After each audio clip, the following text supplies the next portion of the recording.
บายดี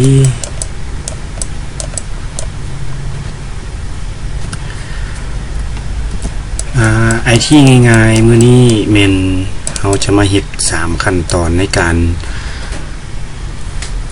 เคลียร์หรือว่าจัดการไฟล์ขี้เหงื่อของแอปพลิเคชัน Facebook เดี๋ยวมาเบิ่งขั้นตอนนำกันเลยเนาะ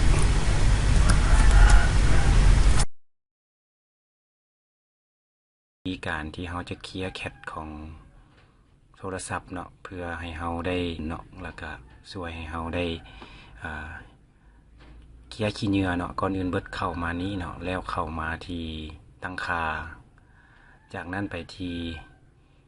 เลื่อนหาคำว่าเบราว์เซอร์หลังจากนั้นกดใส่คำว่าเบราว์เซอร์แล้วเราจะเห็นคุกกี้และแคชเนาะตัวนี้กดลึบเพื่อลึบล่างหลังจากนั้นเนาะแล้วเราก็กดแบ็กกลับไปอันนี้เป็นหลักการที่1ต่อมาเคลียร์ที่2เนาะเคลียร์ที่2นี่ก็คือว่าเราต้องเลื่อนลงมาแล้วมันอยู่ในโหมดคำว่าการเคลื่อนไหวของทานเนาะก็เลือกเอาหัวข้อที่2นั่นก็คือบันทึกการเคลื่อนไหวหลังจากคลิกบันทึกการเคลื่อนไหวแล้วจะขึ้นมาการขั้นตอนการเคลื่อนไหวของทานอย่างแต่ละประเภทเลื่อนเพื่อเบิ่งเพิ่มเติมตัวนี้แม่นให้เฮากดออกแล้วเลื่อนเบื้องซ้ายเนาะเลื่อนไปในไอเทมหรือว่ารายการต่างๆแล้วเฮาจะเห็นอยู่ใกล้ที่สุดท้ายแล้วเนาะมันจะเขียนว่าวิดีโอของทานที่ได้เบิ่งแล้วเนาะหลังจากนั้นเฮาก็เข้าไปลึบล่างประวัติการเบิ่งวิดี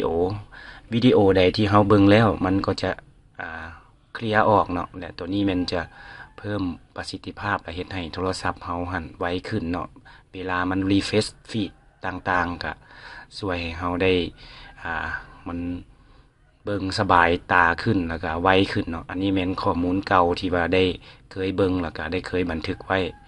หลังจากนั้นขั้นตอนที่3เนาะขั้นตอนที่3ก็คือออกจากแอปเลยเนาะหลังจากที่เฮามาเนี่ยก็ค่อนข้างไวขึ้นสะดวกขึ้นหลังจากนั้นเข้ามาที่แอป Facebook เลยFacebook แล้วกดจึ้งไว้หลังจากนั้นเลื่อนใส่คำว่าข้อมูลแอปเนาะที่เป็นตัวไอหลังจากนั้นเนาะเฮาจะเห็นรายละเอียดของแอปนั้นแล้วเฮาก็คลิกใส่เพื่อเคลียร์แคทเนาะตัวนี้เนาะเคลียร์แคทเคลียร์ขี้เหงื่อของแอป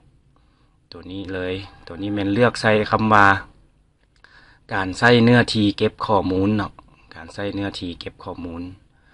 หลังจากนั้นเฮาก็เห็นบ่เนาะมันมีแคท357เมกตัวนี้กดเคลียร์เลยเนาะหลังจากนั้นจะ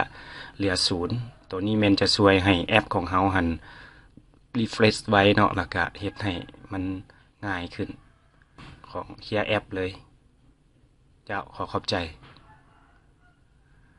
ถ้าว่าคลิปนี้มีประโยชน์ก็ขอให้กดไลค์กดแชร์และสนับสนุนกันเพื่อได้เบิ่งคลิปต่อ